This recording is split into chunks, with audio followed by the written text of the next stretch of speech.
Welcome to today's custom deep dive. We are so glad you're here.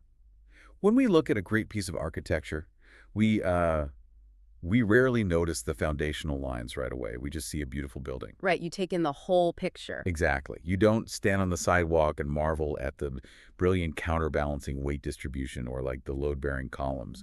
You just intuitively sense that the structure is perfectly harmonious. Yeah, the underlying math is completely hidden, but that visual effect is immediate. I mean, our brains are hardwired to recognize and appreciate geometric balance, even if we can't articulate exactly why something looks so proportional. Okay, let's unpack this. Because what if I told you that those exact same architectural principles apply directly to your face? It sounds a little wild when you put it like that. It does.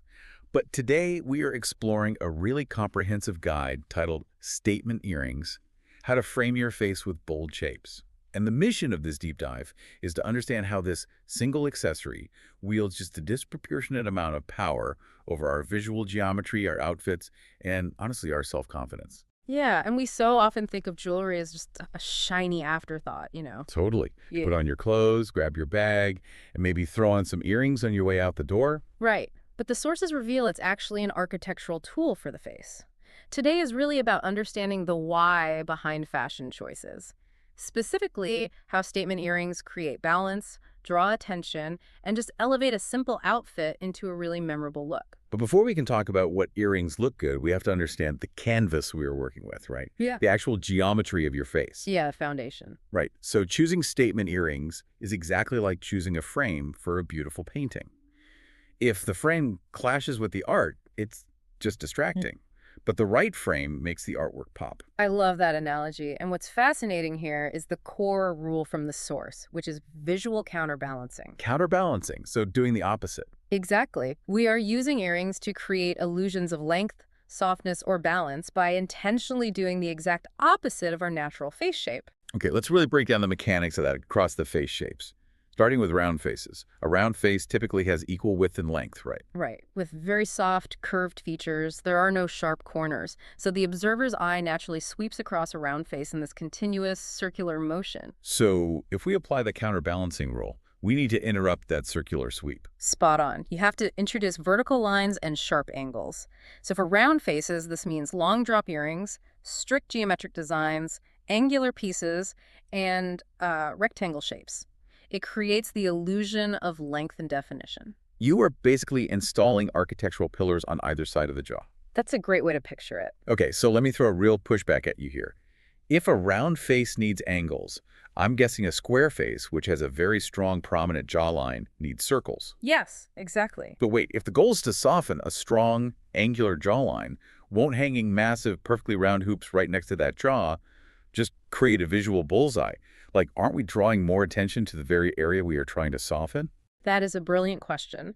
But it's about how juxtaposition works. The circle doesn't act as a spotlight for the jawline, it acts as a visual diffuser. A diffuser. Okay, how so? Well, a square face already possesses intense structural architecture.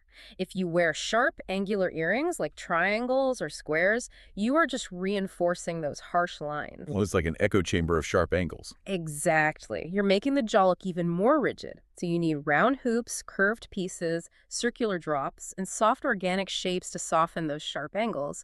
The softness of the earring juxtaposes the sharpness of the jaw, and the brain kind of averages the two out. It diffuses the edge. I love the mechanics of that. Now, the geometry shifts entirely when we look at the heart-shaped face, which is wider at the forehead and tapers down to a narrower chin. Right, so this is a classic top-heavy structure. To counterbalance it, we literally have to add weight to the bottom. Which means bottom-heavy design. Yes, teardrops, triangle-shaped drops where the wide base is at the bottom, chandeliers, and just wider bottom earrings in general to balance that lower portion of the face. Because there is literal empty space surrounding the lower half of the jawline. By wearing a chandelier earring that fans out, you are physically filling that negative space with material. You're artificially widening the lower face to match the forehead.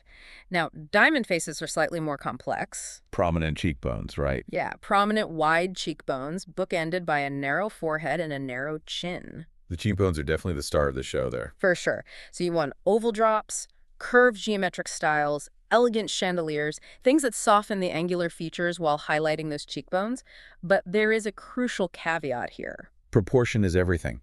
I noticed the guide specifically calls out medium hoops for diamond faces. Yes, not oversized. Right, because if your cheekbones are already dominating that mid-face architecture, a massive shoulder-grazing hoop is just going to fiercely compete for that same real estate. It becomes a turf war. The medium hoop sits quietly right at the jawline, doing its softening work without fighting the cheekbone for dominance. It's total sense. And finally, we have the oval face shape, which is kind of the architectural jackpot. Oh, absolutely. Oval faces have the easiest time. Their proportions are already naturally balanced. Meaning they don't have to use earrings as corrective structural tools. They can just go wild with the frame. Yeah, they are highly versatile.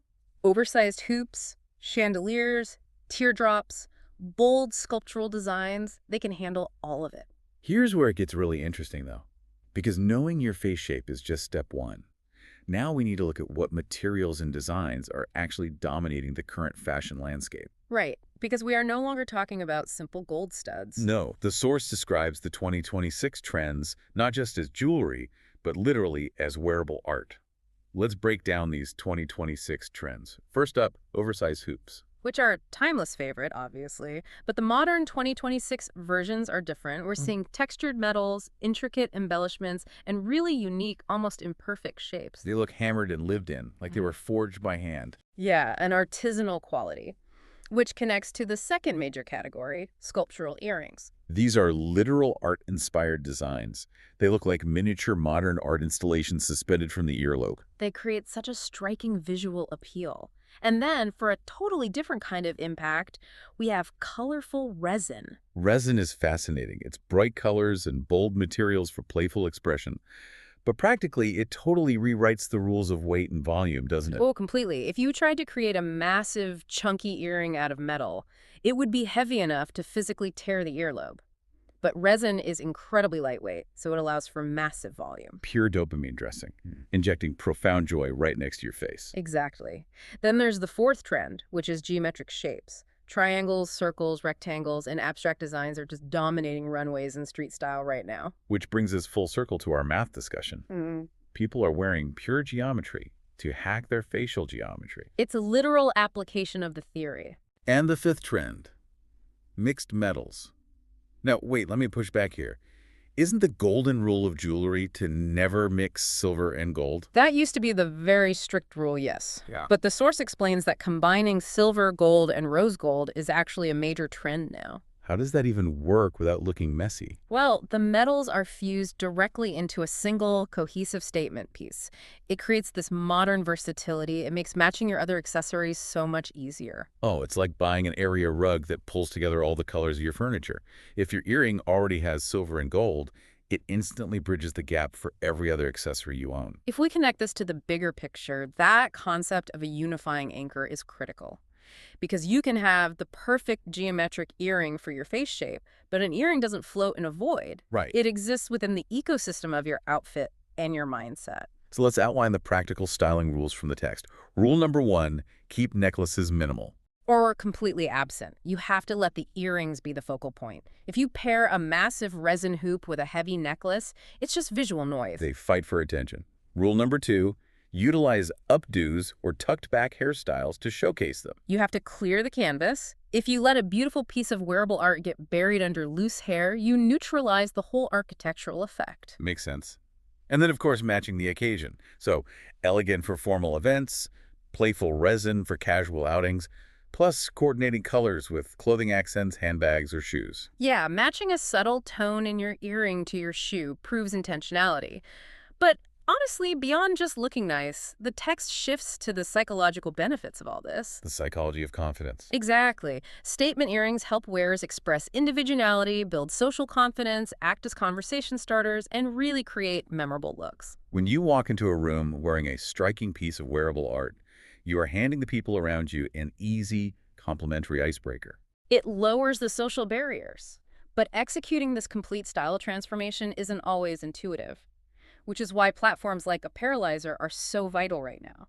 Yeah, Apparelizer is the digital hub mentioned in the source where fashion enthusiasts go to figure all this out, right? Right. It provides the trend reports, styling advice, and practical guidance needed to balance facial geometry, neckline rules, and color theory. It acts as a translation layer from the runway to everyday life. It's so helpful. But, okay, Once you have this perfect ecosystem built, and you've invested in this incredible face-balancing wearable art, you have to protect it. Preserving the investment is non-negotiable. Because if these pieces are the ultimate focal point of your outfit, any damage to them compromises the entire architecture. It's like maintaining a tiny luxury sports car for your ears. You wouldn't leave a sports car out in the harsh elements. That's a great analogy. So the text details very specific preservation rules, starting with storage. Keep them in separate compartments using jewelry organizers, right? Yes, because if a hard metal clasp drags across a polished flat geometric plane, it creates a micro scratch, and that diffuses light incorrectly. It ruins the gleaming illusion. Exactly. You also have to avoid moisture exposure and critically keep them away from direct sunlight. Wait, sunlight. Oh, because of the resin pieces. Yes, UV light actively degrades the polymers in the resin. Over time, that exposure will cause those bright colors to turn brittle, dull, and yellow. The sun literally bleaches the joy right out of the material. That's wild. It is. And for cleaning, you have to use soft microfiber cloths. Clean metal surfaces regularly, avoid harsh chemicals, and follow the manufacturer's instructions. Why only microfiber? Can't I just use a towel? No, standard towels contain microscopic wood fibers. Rubbing a gold-plated earring with a standard towel acts like ultra-fine sandpaper over time. It dulls the finish. Wow, okay. Microfiber only. Because a tarnished or damaged earring will completely disrupt that perfect visual balance and symmetry we discussed back in section 1. Right, the human eye is trained to spot imperfections. You want them marveling at the beautiful architecture, not staring at a crack in the foundation. So what does this all mean? When we zoom out, the aha moment here for you, listening, is that statement earrings are far more than just trendy baubles. They are tools of visual balance that frame your facial geometry. They are wearable pieces of art that captured the zeitgeist of 2026. And they are psychological anchors that elevate your confidence in social settings. They are powerful communication tools. Which actually leaves me with a final thought for you to mull over. We've talked all about how bold statement earrings direct attention, frame our faces, and communicate our personality to the world. But what does the absence of jewelry communicate to the people we interact with? Oh, that's interesting. Right. Does a blank canvas speak just as loudly as a boldly framed one? Does leaving the canvas entirely bare change the way people interpret the art? That is such a brilliant point to end on, and definitely something to explore on your own the next time you're standing in front of your mirror. Thank you so much for joining us on this deep dive. Keep exploring, and we'll catch you next time.